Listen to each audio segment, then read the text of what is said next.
The night she ran away, the city seemed unusually quiet, as if holding its breath for her. Arya Malik, dressed in a simple shawl and trembling from fear and cold, kept looking over her shoulder as she hurried down the narrow streets. Behind her was a life she no longer wanted, a golden cage disguised as privilege. Ahead of her was uncertainty, danger, and maybe freedom.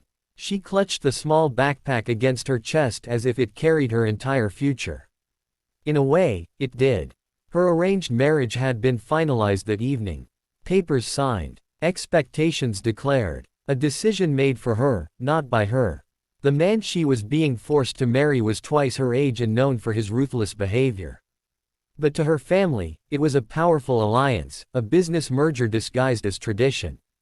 To Arya, it was a life sentence. She had slipped away during the celebratory dinner, changed into plain clothes, and disappeared into the night before anyone realized she was gone. But she knew her father would send men after her. He was not the type to tolerate disobedience, especially when billions were at stake. Arya turned another corner, her breath shaky and quick, her shoes soaked by the puddles. She didn't know where she was going. All she knew was that she had to keep moving. Her steps slowed when she entered the older part of the city, broken buildings, flickering streetlights, and a quiet that felt almost abandoned. She didn't belong here, anyone could see that from the softness of her hands, the delicacy of her face, the expensive perfume still lingering faintly on her clothes. But she had no choice. Then her foot slipped. She tripped on a rock in the uneven road and fell to the ground, scraping her knee. A soft gasp escaped her, and she winced as she tried to stand. Her ankle throbbed. She bit her lip, willing herself not to cry. She couldn't break down now. Not tonight. A distant engine roared from behind. She panicked. Was it her father's men? She forced herself up despite the pain and limped into the nearest alley. There, hidden behind a rusted metal shutter, was a dimly lit auto mechanic shop. The sign above it read, Ibrahim Auto Works. A single bulb flickered inside. She hesitated, unsure if entering would bring more danger, but the engine sound was getting louder. She made the decision. She pulled the shutter up just enough to slip inside. Warmth hit her first, then the smell of grease and old machines. Tools clattered somewhere in the back. A tall, broad-shouldered man bent over a motorcycle engine looked up, shocked. He wiped his greasy hands on a rag and stared at her. "Miss, are you okay?" he asked, confusion and concern mixing in his voice. Arya tried to speak but her voice broke. "Please, can you help me? Just for a moment, I need to hide." The man frowned. He looked like the kind who didn't invite strangers into his life, especially not at midnight. His hair was messy, his shirt worn, his hands calloused from years of hard work. His face was handsome in a rough, unpolished way. "What are you running from?" he asked quietly. She grabbed the edge of a dusty table to steady herself, her ankle throbbing. I can't explain. Not now. Please. Just a few minutes." He watched her, trying to understand. Something about her didn't fit this place, her voice, her posture, her fear. She seemed fragile, scared, and out of breath. He sighed. "Fine. Come inside," he said. "Sit over there." He pointed to an old chair near the back. She limped over and sat, exhaling shakily. "My name is Ibrahim," he said as he grabbed a small medical kit. "You're hurt." "I'll be fine," she whispered, though her voice betrayed the pain. He knelt in front of her, gently touching her ankle. She flinched. "Relax," he said softly. "I'm not going to hurt you." Something in his tone made her trust him. She didn't know why. As he cleaned her wound, he noticed how carefully she watched the door. Fear like that wasn't ordinary. Something was very wrong. "You can stay here until the morning," he finally said. "I won't ask questions if you don't want to answer them." Her eyes filled with tears, not of sadness but relief. "Thank you," she whispered. He nodded and stood, returning to his work. But his mind was on her. Who was she? Why was she running? Hours passed. She dozed off in the chair. And Ibrahim, despite himself, kept glancing at her. She looked exhausted, like someone carrying a burden heavier than her small frame could handle. When dawn arrived, she woke to the sound of him pulling down the shutter. Sunlight poured in. You should eat, he said, placing a small plate of bread and tea in front of her. Her eyes widened slightly. You didn't have to. You're a guest, he said simply. And you look like you haven't eaten properly in days. She smiled softly. A stranger's kindness felt almost unreal. After breakfast, she finally spoke. I need somewhere to stay. Just for a little while. I can pay you. He shook his head. I don't take money from someone in trouble. But trouble was closer than he knew. Outside, a black car slowly drove by. Arya's face drained of color. She ducked behind the counter. Ibrahim stiffened. Are those the people looking for you? She didn't answer, but the fear in her eyes was enough. He pulled her up gently. Come with me. At the back of the shop was a small storage room. It smelled like oil and metal, but it was windowless and hidden. You can stay here until they leave, he said. She nodded, tears forming again. She hated crying, but she was overwhelmed. By fear, by kindness, by everything. When the car finally drove away, she emerged. Ibrahim crossed his arms. You need to tell me what's going on. I can't help you if I don't know the truth. She hesitated, then closed her eyes and spoke softly. I ran away from my wedding. His eyebrow rose. That's it. It wasn't just a wedding, she whispered. It was arranged. Forced. My family has a lot of money and influence. They were marrying me off to strengthen a business alliance. And the man, he's dangerous. Ibrahim stared at her, processing.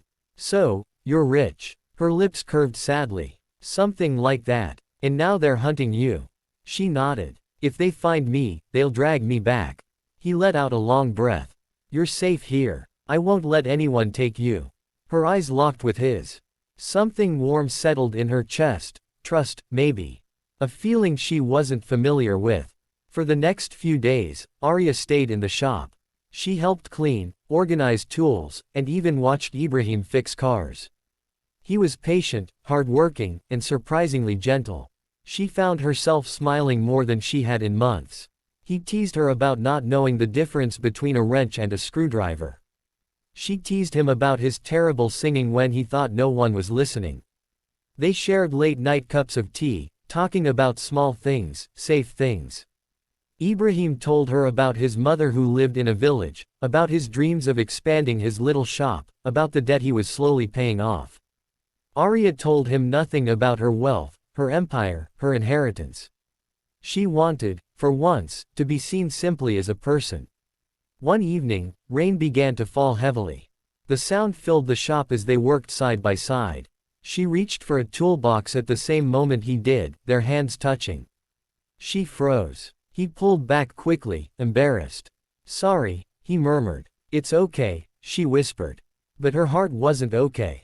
It raced. In those days, Ibrahim never asked about her past again. He didn't push, didn't pry. That alone made her feel safe. But danger was closer than either of them expected. One morning, as she swept the floor, the black car returned, this time stopping right outside. 4 men stepped out, suits sharp, expressions deadly serious. Arya panicked. They found me. Before she could hide, Ibrahim grabbed her wrist gently. Go to the back room. Lock the door. Don't come out until I tell you. She obeyed, trembling. The men entered the shop. Their leader glared at Ibrahim. We're looking for someone. A girl. She may have come through here. Ibrahim folded his arms. I haven't seen anyone unusual. The man smirked. Be careful how you answer. Her family pays well, but they also punish well. Ibrahim's jaw clenched. No one's here. The man stepped closer. If you're hiding her, you're choosing the wrong side. Ibrahim didn't flinch. This is my shop. Get out. The man stared at him for a long moment, then nodded to his men. They left, but not before saying, we'll be back. When they were gone, Arya rushed out, tears streaming. You could have been hurt. They're dangerous, Ibrahim. So am I, he said quietly. She shook her head and touched his arm. Why are you helping me? He looked into her eyes. Because no one deserves to be hunted for wanting freedom. Her heart ached. No one had ever protected her like that. Days turned into a week. And the bond between them deepened. But Arya knew she couldn't stay forever. She was putting him in danger. I have to leave soon, she said one night, her voice breaking. I can't risk you getting hurt because of me. He looked down. Where will you go? I don't know, she whispered. But I can't stay. He wanted to tell her to stay anyway. He wanted to tell her that these past days had been the happiest he'd felt in years. But he didn't. He respected her freedom too much to cage her himself. Whatever you choose, he finally said, you'll be okay. She smiled sadly. You don't know that. Yes, I do, he said softly. You're stronger than you think. That night, Arya couldn't sleep. She watched him from across the room as he worked, the soft light illuminating his face. She wondered how someone with so little could give so much. Morning came quietly. She packed her small bag again. Ibrahim saw her and stopped working. So, this is goodbye. She nodded, blinking rapidly to keep tears from falling. Thank you for saving me. I didn't save you, he said. You saved yourself. I just gave you a place to breathe. She stepped closer. You did more than that. For a long moment, they simply looked at each other. Close enough to touch, too afraid to. She turned toward the door. But before she left, she said, I hope one day you get everything you deserve. He smiled faintly. I already got more than I expected. I met you. She nearly broke at those words. Then she walked away. But fate had a different plan. 2 weeks later, Ibrahim's shop was suddenly surrounded by reporters, cameras flashing, journalists shouting. He ran outside in confusion. A sleek black car pulled up. The door opened, and Arya stepped out. But she wasn't in simple clothes anymore. She was wearing a designer suit, her hair styled, her posture confident. The Arya he met had been scared and fragile. This Arya radiated power. Ibrahim stared, stunned. Arya. She smiled softly. My real name is Arya Malik Khan. I'm the heir of Malik Global Industries. He felt like the world had tilted. Billionaire. He had hidden a billionaire in his dirty little shop. I came to thank you, she said. Properly this time. Reporters asked questions, but she ignored all of them, walking straight toward him. You protected me without knowing who I was, she said. You fed me when I had nothing. You gave me respect when my own family didn't. He swallowed hard. You don't owe me anything. I know, she said. But I still want to give you something. She turned to the cameras. This man risked everything for me. Starting today, Ibrahim Auto Works will be fully funded and expanded under my company. He deserves the world to know what integrity looks like. Ibrahim froze. Arya, you don't have to. She stepped closer, her voice soft. Let me do at least one thing for you. The crowd cheered. Reporters shouted. But to Arya and Ibrahim, it felt like they were the only two people there. Later, when the noise died down, she walked with him inside the shop, the same place where she had first asked for help. I thought I'd never see you again, he admitted. I couldn't forget you, she whispered. Not after everything. He hesitated. You're a billionaire, Arya. I'm just a mechanic. She touched his hand gently. You're not just anything. He stared at her, emotions he hid for days resurfacing. What happens now? She smiled, a soft, hopeful smile. Now we start over. Not as a runaway and a mechanic. But as two people who met at the wrong time, and got a second chance. His heart raced. Are you sure? She stepped closer. I fled from a life I didn't choose. But this, her fingers lightly intertwined with his, this is something I choose. And for the first time in her life, Arya felt free not because she ran, but because she arrived exactly where she was meant to be. And for Ibrahim, life changed forever, because the girl he hid in the shadows brought light into his world. They stood there, surrounded by Greece, memories, and hope. Two different worlds. One unexpected love, one remarkable beginning, and a story that would be told for years, of a billionaire who ran away from everything, only to find what truly mattered in the hands of a poor mechanic who protected her without ever expecting anything in return.